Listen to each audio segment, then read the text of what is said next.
Welcome to Elementary Python for CBSE.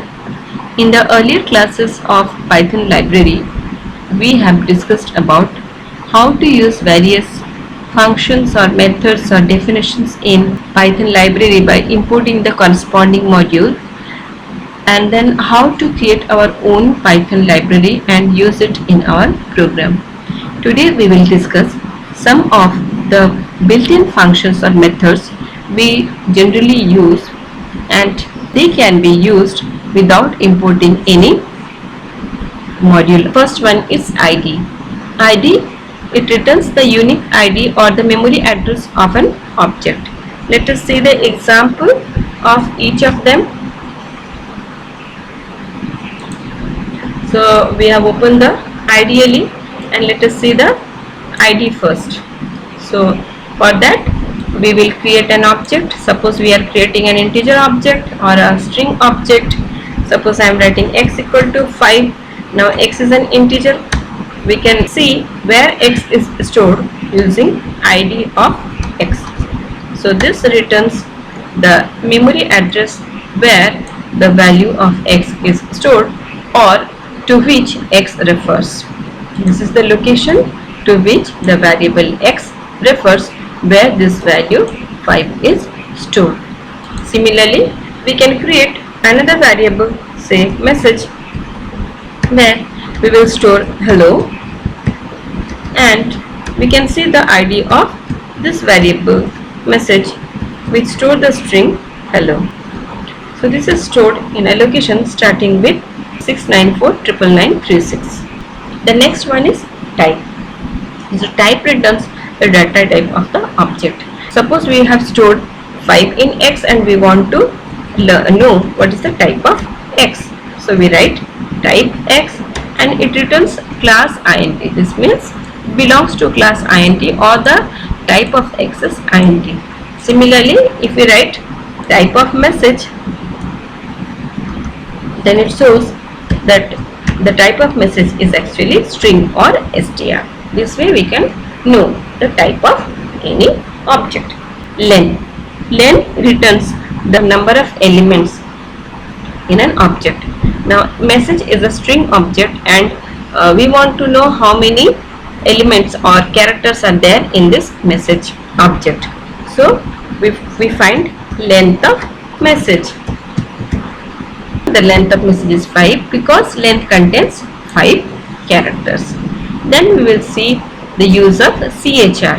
So it returns the corresponding character for any given code. So suppose I am writing chr and I have given suppose 98, then it returns me small b because the ASCII code for small b is 98. Suppose I am writing chr and 67, so it returns me c, which means that the code for C is 67. Alternately, we can use ORD to get the code of any character. Suppose I want to know the ASCII code of this asterisk symbol. It returns me 42. Similarly, I want to get the code of suppose capital A. So it returns me the code for capital A is 65. So let us now see some other built-in functions. We are taking user input through the input function, and we are displaying values through the print function. So input function, we can have an optional prompt which displays us the purpose for which allows us to display a message before the input value. Okay, so let us see how we can use the input statement. Instead of assigning a value to a variable, I want to get it through input. So I will write input, enter. This is the prompt. Displays the prompt and waits for the user to input some value. Suppose I am writing name is suppose Rohan. Okay, now we can display name and we'll see that Rohan has been assigned to the variable name. By default, the input function returns a string type. So whether it is a character or alphabet or whatever it may be, by default it returns a string. So suppose I want to enter any other data type, whether it is an integer or a float or anything else, then we have to typecast it to the corresponding type. So we will see how we can typecast it in a while. And the next one is print. Suppose we want to display something, display some message or anything else, then we can use the print function for this purpose. So the print function, it may either display an object or it may display a value, and we can specify in separator or the end character. So separator, by default separator is space, and default end character is the new line character. Okay, suppose I am writing print 5, 6, 7. I want to print 3 values. Okay, so displays 5, 6, 7 with space. Okay, and suppose I want to print 5, 6, 7 and end value is, instead of new line, it is suppose semicolon. Instead of a new line, it will print a semicolon. Similarly, instead of space, I want to give the separator as comma. So it displays the values with comma as separator.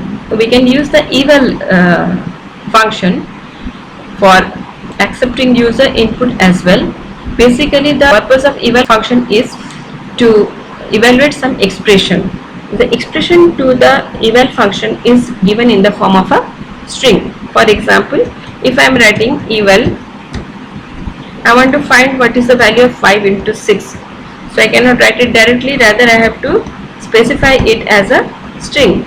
So it will evaluate the expression and return the result. So it returns 30. As it can identify the type of the expression, so we can also use eval for input. For example, suppose if I am writing L equal to eval and then input, enter a list of values, and now instead of string it can return me a list if I am inputting it as a list. For example, it asks me enter list of values, and within a list I give 1, 2 and 3.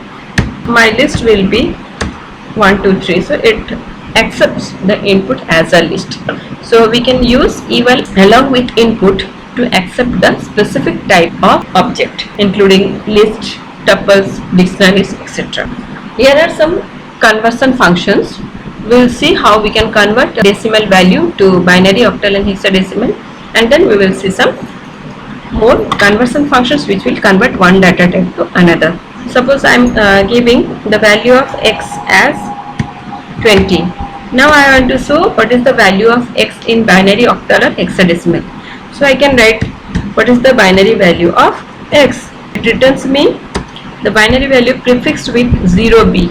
So 10100 is the binary equivalent of decimal 20. 0b indicates that this value is in binary. Suppose we want to see what is the value of 20 in octal, then we can see that 20 in decimal is octal 24. So this is prefixed with 0o. Okay, suppose we want to know what is the value of 20 in hexadecimal, so we can use hex function. It is prefixed with 0x and the value for 20 in hexadecimal is 14. We can use the bool function to check whether the given expression is evaluating to true or false. For example, suppose I am writing bool and whether 2 is greater than 1, so it returns true. If I am writing bool 0, so it returns false, but bool of any non-zero value, say 5, then it returns true. Let us now see some conversion functions. Integer, complex, float and string.